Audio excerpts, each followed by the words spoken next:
नमस्कार, मी Mangesh Bhujbal, Phoenix multi services, Chhatrapati Sambhajinagar. अगोदर आपल्याला नवीन वर्षांच्या सर्वांना हार्दिक हार्दिक शुभेच्छा. फिनिक्स मल्टी सर्व्हिसेस आमच्याकडनं सर्व फिनिक्स परिवाराकडनं सर्व कामगार बंधूंना सर्वांना नवीन वर्षाच्या हार्दिक हार्दिक शुभेच्छा. आपलं वर्ष सुख समृद्धीचं जाओ, आपल्याकडे आर्थिक दृष्टीची भरभराट हो अशी मी ईश्वराची प्रार्थना करतो. याबद्दल जे आहे ते आणखी एक छोटंसं सांगत आहे की आपल्याकडे आरोग्याची तपासणी असते. आरोग्य तपासणीला जर आपल्याला कॉल येत असेल तर आरोग्य तपासणी करू नका, कारण की आपल्याला आरोग्य तपासणी केल्याच्यानंतर आपल्याला काही फाईल लागत असतात, त्या फाईल त्यांच्याकडनं मिळत नाही आहे. लोक नुसती तपासण्या करून जात आहे, अर्धवट काम होत आहे, पूर्ण काम होत नाही आहे.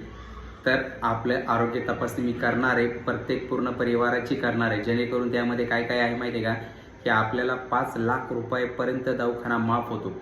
आपल्या पूर्ण परिवाराला प्रत्येकाला स्पेशल त्याच्यामध्ये आरोग्य तपासणी केल्याच्या नंतर जर आपण आरोग्य तपासणी आज जर केली तर जर आपले या 12 महिन्यामध्ये कुठल्याही पद्धतीमध्ये जर आपली तब्येत खराब असेल, कुठलं ऑपरेशन असेल, ॲक्सिडेंटली झाला आहे, काही जरी झाला आहे, तर आपल्याला औरंगाबाद जिल्ह्याला, छत्रपती संभाजीनगर जिल्ह्याला एम्स हॉस्पिटल देण्यात आलेले आहे. एम्स हॉस्पिटलमध्ये तो पूर्ण खर्च फ्रीमध्ये होतो.